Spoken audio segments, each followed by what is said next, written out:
Check. Yeah, I think we're all here. Very good. All right, I'd like to call a meeting to order. It is 6:31. This is August 25th, 2026 for the Chamblee Downtown Development Authority. Quick roll call: Mike Escobar, here.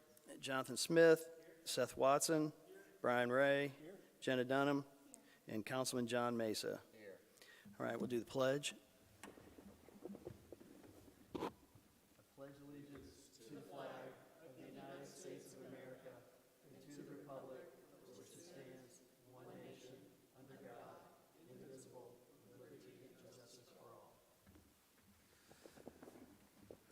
All right. Did everybody have a chance to read over our July meeting minutes?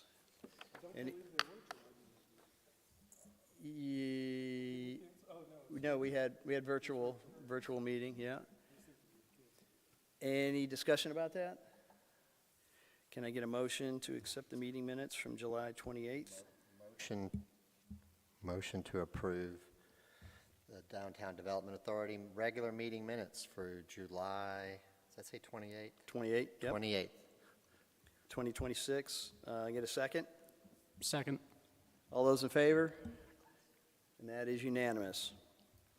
All right, Chair's report. I do have some news as of today about the City Center that I wanted to share with you.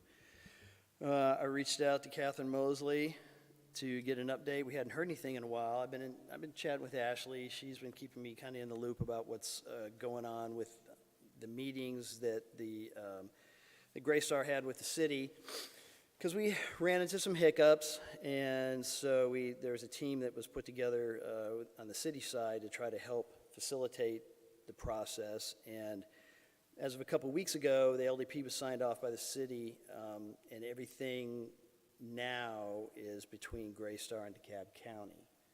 So there are a couple little things that were going on with that, but according to Catherine today, she felt that things were moving along. They had been working with the county, and the county had given them some notes. So they had worked through all of DeKalb's comments, and they resubmitted their LDP today, and they hope this gets issued in 2 weeks.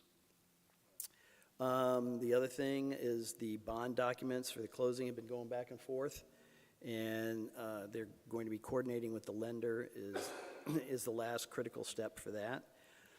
They did have a meeting today with Chamblee to review the building permit process, so the plan is to submit in the next 2 weeks, and that's going to tie with the LDP approval.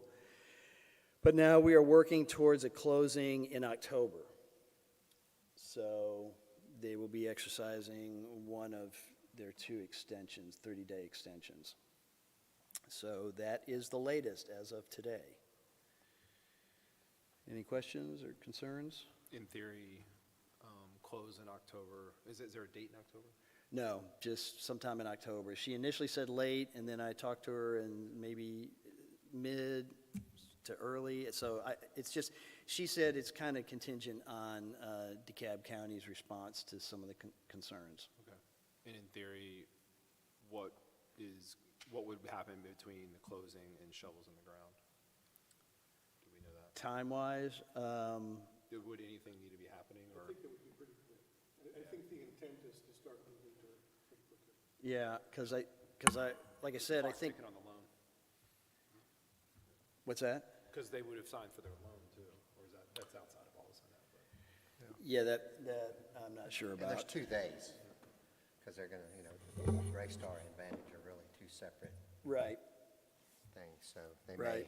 I don't know if they'll want to move faster than the other or not. They're supposedly, based on the conversation we had with them during the selection process, that they're kind of all in the. Well, my understanding is that Greystar is not turning over the retail portions until it's complete. Right. And so I don't know that Vantage has to put up money until they start doing fit-outs. Yeah, I think that's typically the way it works. Greystar would do the site work, get the building in kind of shell condition, then sell it to the retail component, Gotcha. and then the retail I component didn't know if it builds was it out. different since the retail and the apartments are not in the same buildings. They don't share the same buildings. No, they are disconnected, but Greystar is going to be constructing all of them Okay. at the same Well, time. that's what they indicated in the Yeah. selection process. So in any case, the September 18th deadline, we will miss that, but she felt very confident that things were moving, multiple parts of this were moving forward, and she felt very positive about it. So we'll keep our fingers crossed for October. So the lawyers are done with their job? No, no, because we still have closing documents, and we have a laundry list about a mile long of everything that's got to be satisfied that, for Greystar to come to the table with for the actual closing. And the bond, there's still some stuff. Yeah, there's still some stuff with the bond, but yeah, Danny sent out a list, Danny Mack from Safar sent out a list a week or two ago to Greystar of all the things they need for closing, and it's a long list. So they're working on These that. aren't terms, these are just closing docs? Documents, yes, yeah, So we're not debating terms, we're just. no, all the things Typically, we need. closing documents are pretty standard forms, like a limited warranty deed, stuff like that. So they're not heavily negotiated. The attorney still have to prepare them. But I would think the heavy lifting from the attorney side is done, Great, that's, assuming no what I was asking. other outside issues. Once you know. ground is broken, have they given us an estimate, and this may have been early on, but an estimate of time to completion? Like, what is the expected? 18 Grand months, was that? a I, reason? I think I would expect by the time, it's probably 18 months to when they have the shells done, which means that the retail portion is probably going to be 6 months after that.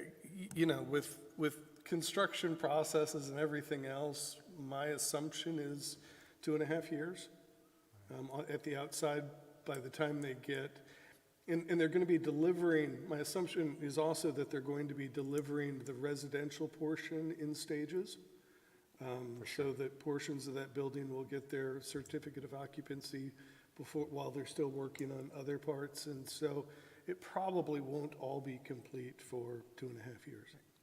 The retail build-out will be probably some sort of build-to-suit for some of the spaces, like Yes, depending on who will, if a Yeah. brewery wants to come in, it'll be different. Just the shell, like you said, right. so.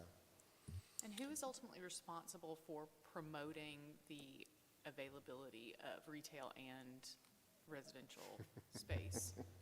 Well, that would be Vantage and Greystar. I mean, that's, They have to promote. The yeah. city is not Well, responsible. Greystar is the largest residential landlord in the nation, and they're very good at letting people know that those properties are for lease. Vantage is fantastic. Vantage has been talking to potential tenants since they were putting together their initial proposal. So I guess my question is, we don't have any concerns about occupancy of this? We have concerns, but. I mean, yeah, I think we there's can't- always we can't- concerns We can't until, participate that any more than we can participate in Seth's business or Chamblee Plaza or anything else like that, because but it's. what we're hearing from Vantage economic is that there is an awful lot of people who want to be in a position exactly like what's being created. So what do you think, Ashley? Do you think that she brought up a good point, economic development could have some role in that? Yeah, so if your question is more of who's like responsible, like legally, they're responsible for it. But economic development is all a part about building relationships, making connections, all that stuff. So obviously if I come across something, I'm happy to, pass that along to them, more of just like hey, you should, keep an eye out for this business and stuff. Obviously they have all their contacts, but we are also staying in contact with them if we come across anything. Because there was, once upon a time, we predated a lot of us. Brian, though, was when, I guess they tried to, David Carter and those guys, they wanted to do, brand center of the universe and all that kind of stuff and be part of that package. I don't know if that kind of fell off by the wayside. It was also very difficult, expensive, and a bunch Well, of other things. Also, if you've seen any of the promotions lately, that the Chambly Chamber of Commerce is getting resurrected, and they're having an open house on Wednesday. So, and it's all being handled by local businesses who've put this together. There was a Chamber of Commerce a long time ago, and then it kind of went to the wayside, kind of. So now, so the next one is, I think, Wednesday. It's tomorrow. It's tomorrow, At yeah. Vintage Pizza from 5 to Vintage. 7. Yeah, so if you want to come by and see what's going on, so could be that there should be maybe a connection there.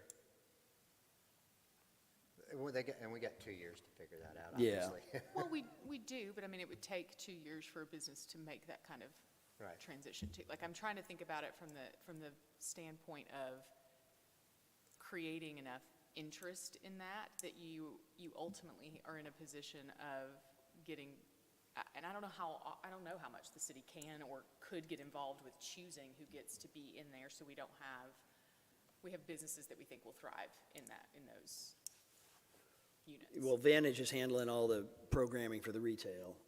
I mean, I think we've expressed with them, especially since we chose them because of what they've done up in Duluth, that they are very good at that, and so we're going to kind of leave it in their hands. But, certainly we can make recommendations, and with the chamber too, I think the city center is going to sell itself. The Chamber of Commerce is going to say, by the way, we're getting ready to build this huge thing right across from City Hall. What a fantastic location, and it's going to be really great. So, I mean, seeing what I see now, even with that being a field, it's pretty incredible in this area. oh yeah, it's Every going to time be I hear this. outstanding. So it's going to create a huge amount of buzz for economic development. So I don't even know how much. But I do agree, we think we should keep an eye on Yeah. things and get past this closing, and then we can kind of, Yeah, because we're going to need something to do. we'll find some stuff to do. All right, financial report, Jonathan. Yeah, the last month has been a pretty typical month for us from a financial perspective, paid our interest. We have a balance of $463,000 on our balance sheet. We have the $300,000 outstanding loan from the city that we all agreed we would look to pay back as soon as we close. So we'll revisit that next month and probably the following month, but that's about all I have. And October is our month for getting a lot of admin payments, correct? That's right. It's usually, was it 10 days after we deliver notice? It should be. Last year, a lot of them were late. I'm not aware of any kind of penalty on that, or if historically the DDA has ever pursued that. But yes, per the contracts, they're supposed to be Right. submitted in October. For example, Lumen paid their 2025 admin payment, 2 months ago? The 191, but of course there were some issues with the county and all that we had to navigate. So, but yes, they are due in October, and we'll push them to make those payments. Very good. Any questions? Old business, 2026 city events and DDA properties. I'll let Ashley handle this one. Yes, so if you remember a few months ago, I brought in front of you a list of city events that we were doing that would involve DDA properties, similar to what we've done in previous years. So these are just 2 other events that weren't on that list originally. Basically, just wanted to bring it to you for awareness. I think historically you have voted on it, but whatever you would like to do with work. So Chalk Walk is on September 12th, Saturday, September 12th. They are planning to use 3519 Broad Street to place a bathroom trailer, and then they're also looking at using 3525 Broad Street for parking for downtown employees. And basically that's because the road will be closed, so they offer some of the local businesses that are affected by that to have their employees park there. And then September 30th is something that my department is actually doing. It's a Business Resources 101. That is a Wednesday, and it's during the day. But we may need additional parking outside of what's available in City Hall, so we are considering using some DDA lots. And I say if available because that's past the closing date as it is now. So if for some reason it does close before then we'll just look somewhere else. But if it is available, that is our plan. So would there be an action item on this then? I think you can go ahead and do a motion just to be consistent with Okay. what has been done. Well, then I would request a motion to allow the city to use our property, DDA properties, for September 12th and September 30th. I would like to make a motion to allow the city to use 3519 Broad Street and 3525 Broad Street on September 12th, and also use on September 30th, 3525 Broad Street and 2155, 2161 Urbandale Drive. Can I get a second? Second. All those in favor? And that is unanimous. Very good. New business. All right, this is for a resolution for the city center bond assignments. As you know, that when the developer, when they do a development like this, they create a second LLC, an entity to handle the financial aspect of this project. And there actually, I think, is two LLCs, one for the retail and one for the multifamily. So this basically is allowing us to approve our project bond assignments for the city center project to these new entities. So the motion would be to approve the issuer's resolution for the city center project bond assignments as presented. Mr. Chair, I'd like to make a motion to present the issuer's resolution for the city center bond assignments as presented. Can I get a second? Second. All those in favor? And that is unanimous. Very good, thank you. That moves us on to public comments. And No as- public. As there is no public, at least not in the room with us, we will move down to executive session. Don't think we have an executive session tonight. And in that case, I will take a motion to adjourn. Mr. Chair, I'd like to make a motion to adjourn. A second? All those in favor? And that is unanimous. Thank you very much, everybody.